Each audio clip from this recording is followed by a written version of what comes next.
नमस्कार दोस्तों, आप देख रहे हैं आरबीटी टेक यूट्यूब चैनल। इस चैनल में आप सभी का बहुत बहुत स्वागत है। आज का हमारा टॉपिक है कब बायर बनना है और कब सेलर बनना है। ये बहुत ही कॉमन सा क्वेश्चन है जो सभी के मन में रहता है कि हमें कब खरीदारी करनी चाहिए इस मार्केट के अंदर और कब बिकवाली करनी चाहिए।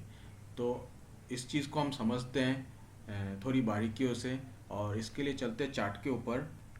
ये दीपक नाइट्राइट का चार्ट है। तो हमें कब खरीदारी करनी चाहिए और कब हमें बिकवाली करनी चाहिए, तो इसको हम किस प्रकार से आइडेंटिफाई करें कि हाँ अभी हमें इस रेट पे खरीदारी करनी चाहिए और इस रेट के ऊपर हमें बिकवाली करनी चाहिए। उसके लिए हम डिमांड एंड सप्लाई का यूज़ करेंगे। और डिमांड एंड सप्लाई के अंदर एक एनालाइज होता है जिसे हम बोलते हैं कर्व एनालिसिस। तो कर्व एनालिसिस का वीडियो मैंने पहले भी अपलोड किया हुआ है। अगर आप लोगों ने नहीं देखा है तो आप देख सकते हैं उसे। और उस कर्व एनालिसिस के माध्यम से ही हमें ये पता लगता है कि कब अभी हम कहाँ पे हैं और हमें क्या बनना चाहिए, हमें खरीदारी करना चाहिए या बिकवाली करना चाहिए। तो आइए शुरू करते हैं, चार्ट के ऊपर देखते हैं कि हम कैसे आइडेंटिफाई करें। सबसे पहले मंथली टाइम फ्रेम के ऊपर चलते हैं।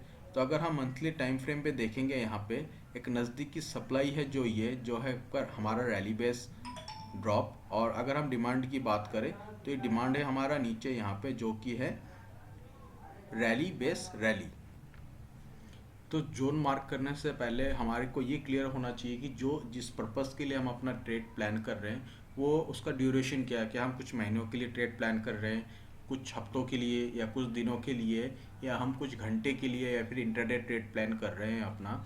कुछ घंटा और इंटरडे सेम ही है। तो सबसे पहले हमारे को तो ये क्लियर होना चाहिए कि हम किस पर्पस के लिए ट्रेड प्लान कर रहे हैं, कि वो हमारा वीकली कुछ हफ्तों के लिए है या कुछ महीनों के लिए है। तो सबसे पहले हम यहाँ पे जो एनालाइज करके देखेंगे कुछ महीनों के लिए, जिसे हम बोलते हैं मंथली इनकम ट्रेड। तो सबसे पहले जो हम जोन मार्क करते हैं, ये सप्लाई को मार्क करते हैं जो है रैली बेस ड्रॉप। ये हमने मार्क किया सप्लाई। और ये हमने अपना डिमांड मार्क किया जो कि है रैली बेस रैली। तो ये जब हमने ये जोन मार्क कर लिया है, डिमांड एंड सप्लाई एरिया हमें पता लग गया है, उसके बाद हम इसे कर्व एनालिसिस के लिए इन दोनों डिमांड और सप्लाई, इस डिमांड और सप्लाई के बीच का जो एरिया है इसको हम लोग तीन हिस्सों में इक्वली बांटते हैं। उसके लिए हम एक टूल यूज़ करते हैं जो कि है फिबोनाची रिट्रेसमेंट। तो हमने जो हमारा सप्लाई का प्रॉक्सिमल है, सप्लाई की प्रॉक्सिमल से लेके हमने अपना डिमांड की प्रॉक्सिमल तक हमने इस टूल को सिलेक्ट किया। तो हम आप देखेंगे ये जो एरिया, ये जो बीच का एरिया, ये तीन हिस्सों में इक्वली बढ़ गया है। तो इससे हमें ये पता लगता है कि अभी हम कहाँ पे खड़े हैं। जो हमारा ये सबसे नीचे वाला जोन है जो ग्रीन कलर का एरिया जिसे हमने मार्क किया था अभी, ये है हमारा डिमांड, मंथली डिमांड। जो हमारा ये जो जोन है इसको हम बोलते हैं very low of the curve.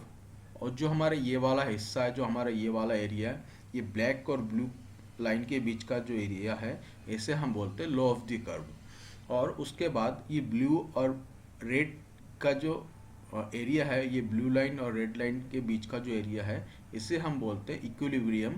और इस रेड लाइन से लेके जहाँ से ये रेड रेक्टेंगल शुरू हो रहा है, जोन शुरू हो रहा है, यानी कि यहाँ से लेके इस पॉइंट तक, इसे हम बोलते हैं हाई ऑफ द कर्व। और ये जो पूरा जोन है हमारा मंथली सप्लाई एरिया जो है, इसे हम बोलते हैं very high of the curve. तो जब हम very high of the curve और हाई ऑफ द कर्व में होते हैं, जब हमारा price high of the curve या फिर very high of the curve में होगा, तो उस केस में हम तो कभी भी बाइंग की नहीं सोचेंगे। इससे हमें ये पता लगता है कि जो हम खड़े हैं, हम सप्लाई के आसपास खड़े हैं, तो हमें यहाँ पे एक बिग पाली ही करना चाहिए। अच्छा सा सेटअप देख के, अच्छा सा जोन देख के हमें शॉर्ट सेल ही करना चाहिए। अगर हम खरीदारी की बात करें तो वो होगा यहाँ पे ये लो ऑफ द कर्व और very low of the curve. जब हम लो ऑफ द कर्व और very low of the curve के आसपास होंगे, प्राइस हमारा लो ऑफ द कर्व या very low of the curve में होगा, तो वहाँ पे हम हमेशा खरीदारी का ही प्लान करेंगे। यहाँ पे जहाँ पे भी अच्छा सा जोन दिखेगा हमें, हम वहाँ पे लॉन्ग ट्रेड का प्लान करेंगे। तो इसी प्रकार से हम वीकली में भी करते हैं, इसी प्रकार से हम डेली में भी करते हैं, इसी प्रकार से हम इंटरडे के लिए भी प्लान करते हैं। कर्व एनालिसिस से हमें क्लियरली ये पता लग जाता है कि कब हमें बाय करना चाहिए और कब हमें सेल करना चाहिए। By sell in the sense कि कब हमें बायर बनना चाहिए और कब हमें सेलर बनना चाहिए। अभी क्या होता है, अभी अभी आप सपोज करें कि प्राइस यहाँ से नीचे आ रहा है, नीचे आ रहा है, नीचे आ रहा है। नीचे आने के बाद मैं सपोज कर रहे हैं अभी प्राइस ऐसे नीचे आ रहा है, यहाँ पे आ गया या फिर यहाँ पे आ गया, ठीक है।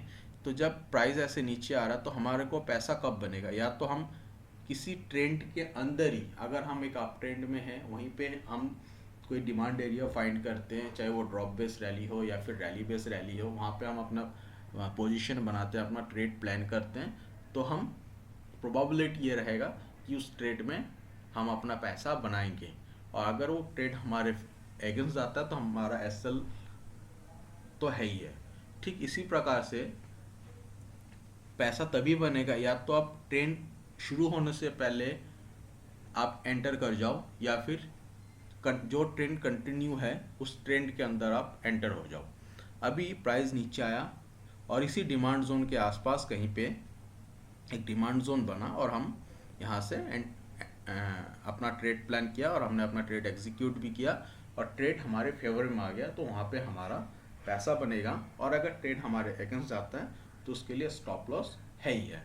ठीक इसी प्रकार से हमारा सप्लाई जोन में भी है, हम यहाँ से ऊपर जा रहे हैं, या तो हम डायरेक्टली यहाँ पे इसको शॉर्ट सेल का प्लान करेंगे या फिर लोअर टाइम फ्रेम के ऊपर जाके हम अपना ट्रेड प्लान करेंगे।